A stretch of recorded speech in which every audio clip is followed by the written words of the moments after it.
When the will was read, my name wasn't mentioned. I wasn't angry, just numb. I'd spent years caring for my parents, only to be erased from their final goodbye. Everyone told me to stay away, but I went anyway. I didn't go to be seen, I went to say goodbye on my own terms. Standing there, I realized forgiveness isn't always about being right. Sometimes, it's about freeing yourself from the weight of wanting to be chosen. Hear this. I spent 17 years of my life taking care of two people who couldn't take care of themselves. I was there at 3 in the morning when my mother couldn't breathe. I was there when my father forgot his own name.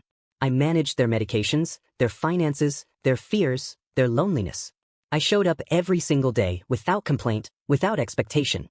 But when the will was read, my name appeared only once. A footnote, barely mentioned, as if I was an afterthought to the life I had sacrificed for them.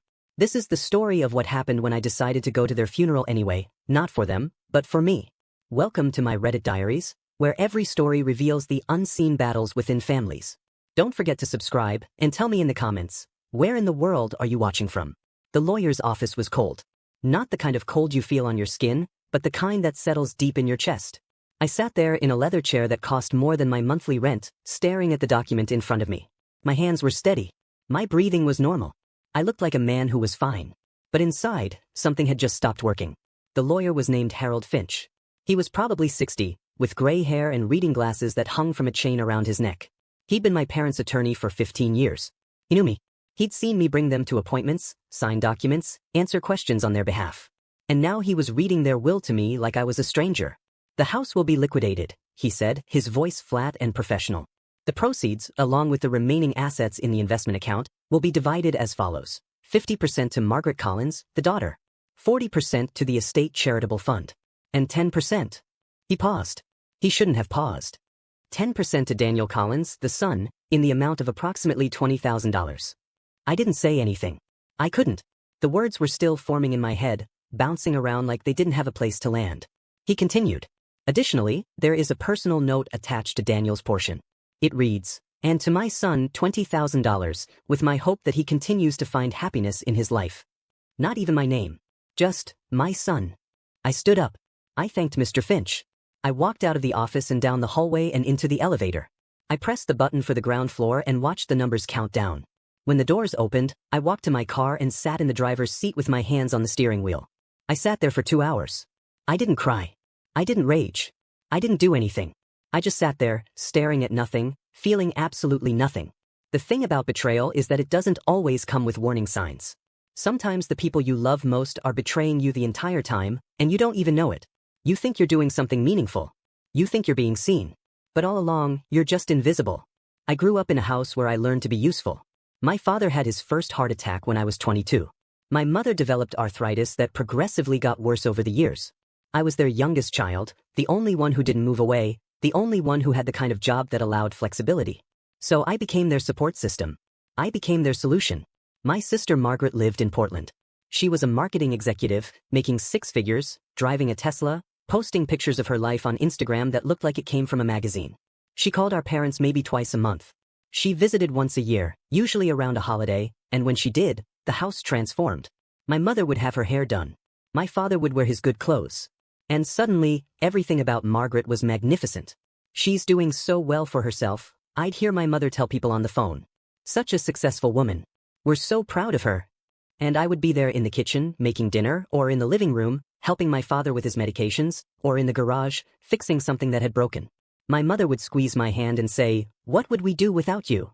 It wasn't gratitude. It was dependence. And I never learned the difference.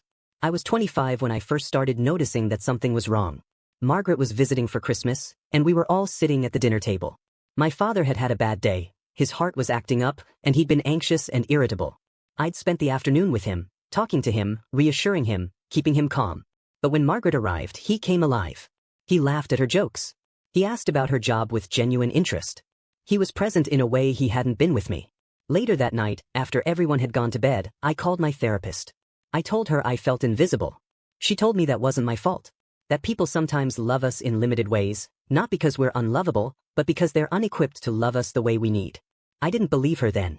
I wanted to believe that if I just tried harder, if I just showed up more, if I just gave more of myself, eventually they would see me the way they saw Margaret. I was wrong. Years passed. My father's health declined. My mother's mobility worsened. I was there every day. I was there when my father had another heart attack, and I had to call 911 while my hands shook so badly I could barely dial.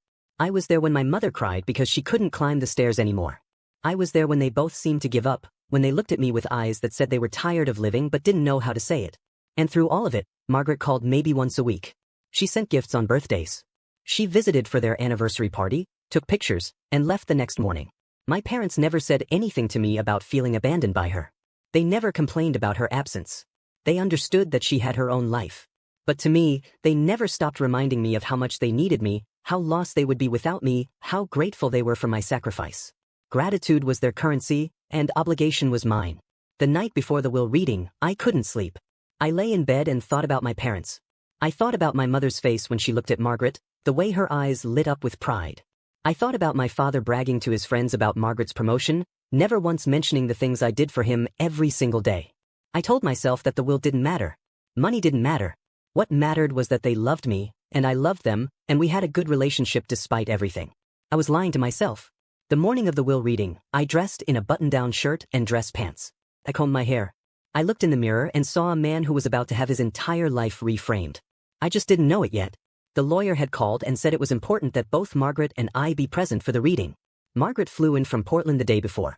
We met for coffee, and she seemed nervous. She kept checking her phone. She kept asking me if I thought everything was okay. I told her I didn't know. I told her I was just glad we'd finally get to hear what they wanted, now that they were gone. They had died 3 days apart. My father had a massive stroke. My mother followed him exactly 72 hours later, almost like she couldn't bear to live in a world where he didn't exist. The doctors said she had a heart attack. I think she just decided it was time to stop. I was with my mother when she died. I held her hand. I told her I loved her. I told her everything was going to be okay. She looked at me and tried to smile, and then she was gone. I didn't cry then either. So when I sat in Mr. Finch's office and heard that I was essentially erased from their financial legacy, something shifted inside me. Not anger. Not yet. Just a numbness that felt like drowning in slow motion. That evening, my sister called. "I know you're upset," she said. "I'm not upset," I replied. "You're lying. I can hear it in your voice." I didn't argue with her. I just listened. "I want to make this right," she continued. "I want to split my portion with you. We can hire a lawyer, we can challenge the will, we can do something." I told her no. I didn't want her money. I didn't want to fight. I just wanted to understand why I wasn't enough for them. "The funeral is in 3 days," she said. "Will you come?" I didn't answer right away. She waited. And in that silence, I thought about everything. I thought about walking away. I thought about staying home and letting them have their funeral without me, letting everyone see that I had chosen not to be there, that I had finally had enough. But something inside me whispered that if I did that, if I let this be the ending, I would spend the rest of my life wondering what I was missing, what I could have understood if I had just shown up. "I'll be there," I said. The next morning, I woke up and immediately regretted it. Everyone I knew told me I was making a mistake. My best friend said, "Why would you show your face after they showed you their backs?" My therapist said I needed to protect myself. My ex-girlfriend, who had always loved me in the way my parents never could, said, "You don't owe them anything. Not even your grief." But I knew something they didn't. I knew that I wasn't going to the funeral for my parents. I was going for me. And I didn't know what I was going to find when I got there. All I knew was that I couldn't let this be the end of my story with them. There had to be more. There had to be something I was missing. I just didn't know that everything I thought I knew was about to change. I stood in that funeral home expecting to feel nothing. I had already been erased from their will. What else could they take from me? But standing there, looking at the faces of people who whispered about my sacrifice, I realized something was broken in the story I had been telling myself. And when my sister finally told me the truth, everything I believed about my parents, and myself, would collapse. The funeral home was decorated in soft cream and pale blues. There were flowers everywhere, expensive arrangements with cards that read things like, "With deepest sympathy," and "In loving memory." There was a piano playing somewhere in the background, something classical and mournful. It all felt performative, like we were acting out a script that had been written decades ago. I showered that morning and stood in front of my closet for a long time. I picked out a dark suit, the one I only wore to important occasions. I tied a black tie around my neck. I looked at myself in the mirror and asked out loud, "What are you looking for?" The mirror didn't answer. The drive to the funeral home took 30 minutes. The sky was overcast, the kind of gray that makes you feel like you're inside a photograph that hasn't been developed yet. I thought about my parents. I thought about the last time I saw them alive.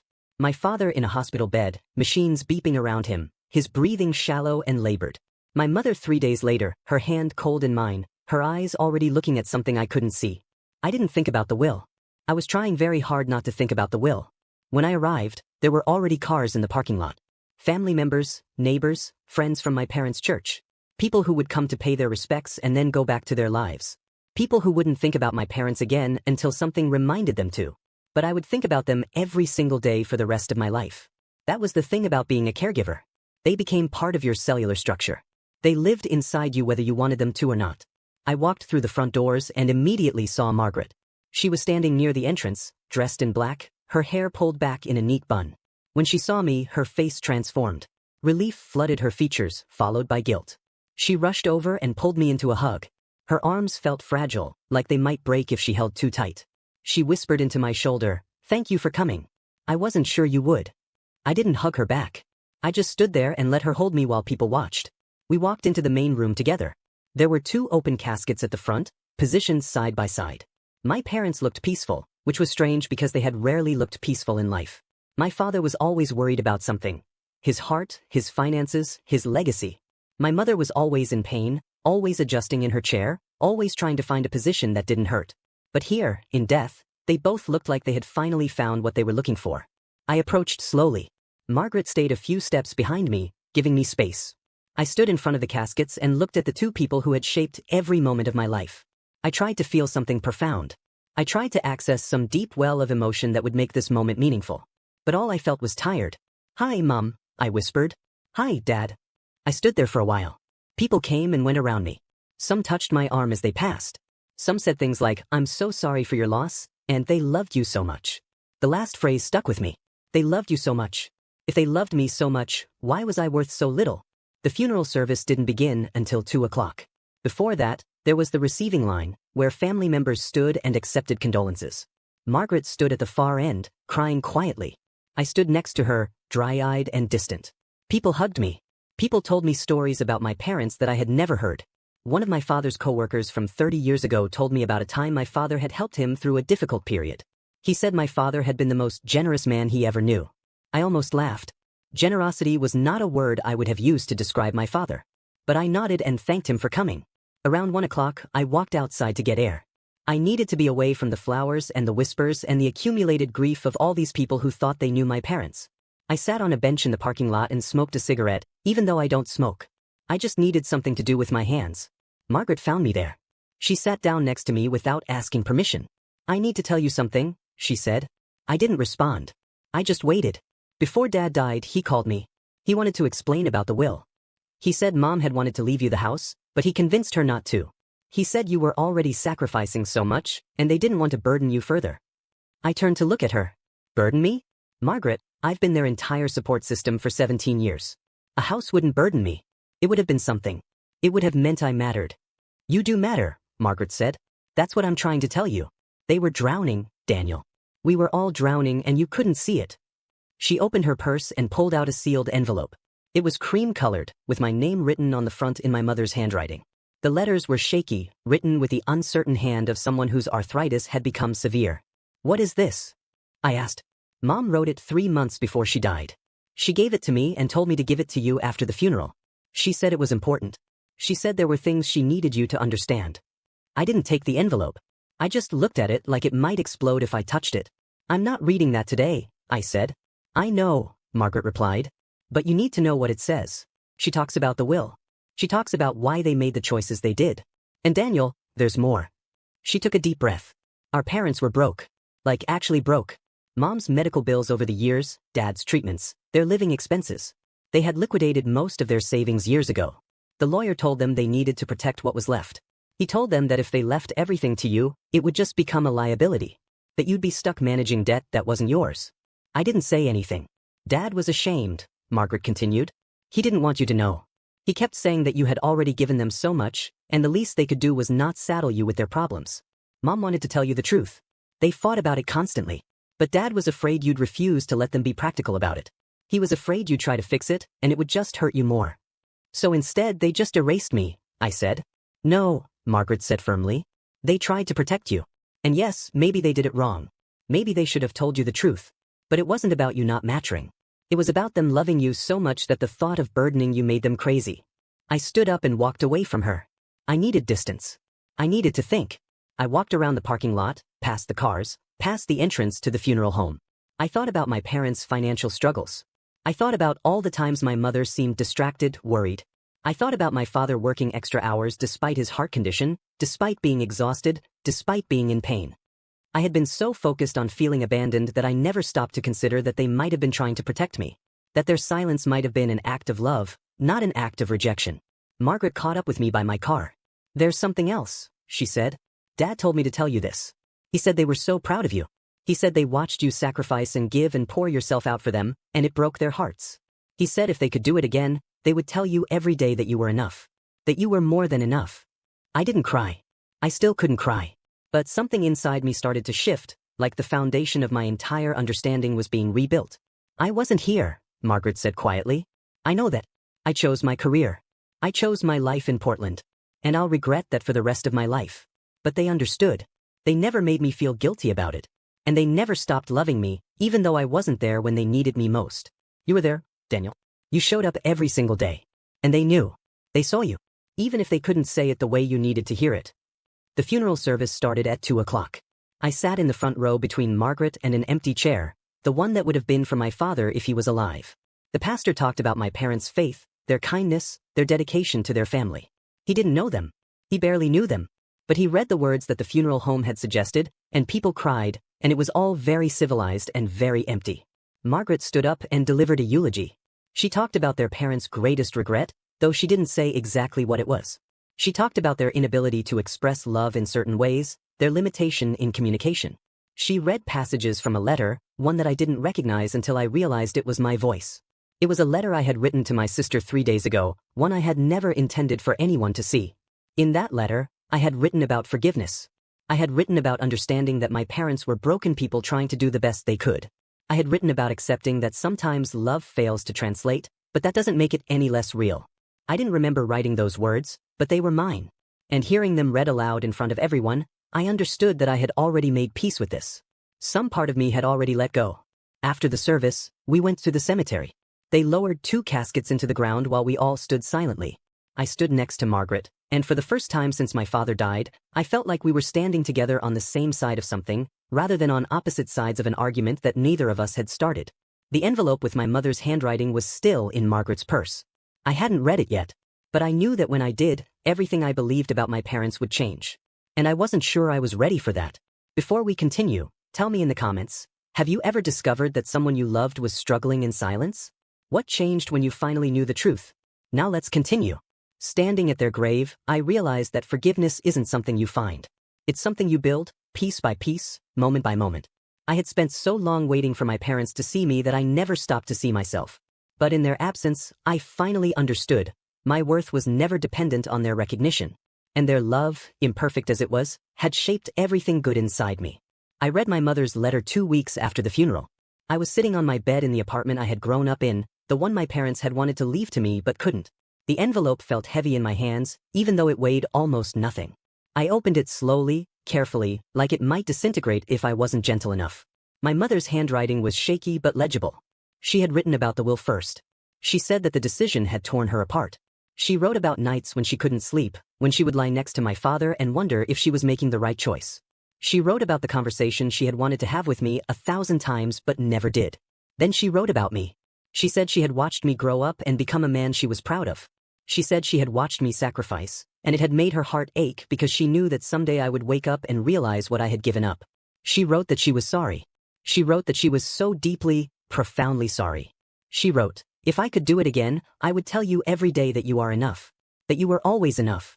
I would tell you that your sacrifice was not necessary, and that you were worthy of love simply because you existed, not because of what you did for us. I would tell you that watching you struggle and suffer, knowing that I couldn't fix it, was the greatest pain of my life. And I would tell you that I am sorry. I am sorry for not seeing you the way you needed to be seen. I am sorry for taking your love for granted. I am sorry for all the words I didn't say." The letter was 3 pages long. I sat on my bed and read every word, and when I finished, I read it again. And then I did something I hadn't done since I was a child. I cried. I cried for my parents, for the people they were and the people they couldn't be. I cried for the years I had spent trying to earn love that was already mine. I cried for the distance between what I wanted from them and what they could give. And when I was finished crying, I felt something shift inside me. Not resolution. Not closure.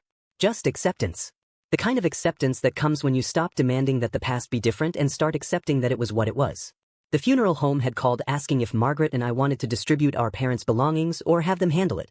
I told them we would do it ourselves. So on a Saturday morning 3 weeks after the funeral, Margaret and I drove to our parents' house. It was strange being there without them. The house felt empty in a way that had nothing to do with furniture or decorations. It was empty of their presence, their routines, their small gestures and habits that had filled the space for so many years. I stood in the living room and tried to remember what it felt like to be a child in this house, before everything became so complicated. Margaret and I started in the basement, sorting through boxes and old storage containers. We found photo albums, tax returns, letters from relatives. We found evidence of a life that had been lived, completely and fully, even if we hadn't always been paying attention. In the master bedroom, on a shelf in the closet, we found a photo album that neither of us had seen before. It was leather-bound and well-maintained, and inside were photographs of me. Hundreds of them. Pictures from my childhood, my teenage years, my adulthood. Some were taken by my parents, others were printed from digital files and carefully arranged chronologically. There were photos of me graduating high school, getting my first job, holidays with family. There were photos of me with my parents, and in every single one, I was smiling. Or they were looking at me like I was the most important thing in the frame. At the end of the album was a note in my father's handwriting. It said, "For Daniel. So you know you were always seen." I closed the album and didn't open it again. Not that day. I couldn't. But later, I understood what my father was trying to tell me. He had documented my life. He had kept a record of the person I was becoming. He had seen me, even when he couldn't find the words to tell me. In a drawer in my mother's nightstand, we found her journals. She had kept them for years, written in the evenings before bed. Margaret asked if I wanted to read them. I said no. Some things are meant to be private, and my mother's inner thoughts, her struggles and fears and regrets, deserve to remain hers. But Margaret told me that she had read them, and that on nearly every page, my mother wrote about me. About how proud she was, about her regret for not saying it enough, about her fear that I would one day realize I deserved more than they could give. We sorted through the house methodically. We donated most of the furniture. We kept personal items and distributed them between us. We packed up the kitchen, room by room. And we talked. For the first time in years, Margaret and I actually talked. She told me why she left. She said she felt suffocated by our parents' expectations, even though they had never explicitly stated what those expectations were. She said she needed to build a life that was entirely her own, separate from the family narrative. She said she had felt guilty every day since she left, and that watching me stay and sacrifice had intensified that guilt. She said she had convinced herself that if she couldn't be there, then at least I could be, and somehow that balanced things out. But it hadn't balanced anything. It had just created a dynamic where I was expected to carry everything. I asked her why she never told me any of this. She said she was afraid. She said she was afraid that if I knew the truth about her motivations, I would judge her. And she was afraid that if she told me about the family's financial struggles, I would feel obligated to fix them. She said our parents had made her promise not to tell me, and she had kept that promise, even though it had cost us both something. "I'm sorry," she said, "for not being here. For not helping. For letting you carry this alone." I told her that I forgave her. And I meant it. Because forgiveness, I was learning, isn't about absolving someone of wrongdoing. It's about understanding that everyone is doing the best they can with the tools they have, and sometimes their best isn't enough. And that's not a moral failing. That's just being human. 3 months after the funeral, I was offered a job at a hospice facility. They wanted me to work as a counselor, helping families navigate end-of-life care and communication. I took it immediately. I spent 8 hours a day sitting with people who were dying and people who were learning to say goodbye. I helped them have conversations they had been putting off. I helped them understand that it was never too late to say the things that mattered. I thought about my parents every single day. I thought about what I would say to them if I could have one more conversation. I realized that I had already said everything I needed to say. I had loved them. I had shown up. I had forgiven them. And in the end, that was enough. On the anniversary of my father's death, I visited their grave. I brought flowers. I sat on the ground in front of the headstone and talked to them like they could hear me. I told them about the job. I told them about the people I was helping. I told them that I had finally understood what they were trying to do, and that I was at peace with it. "You left me nothing in your will," I said. "But you left me everything that actually matters. You left me the memory of showing up. You left me the courage to feel deeply. You left me the wisdom to understand that love is complicated and often imperfect.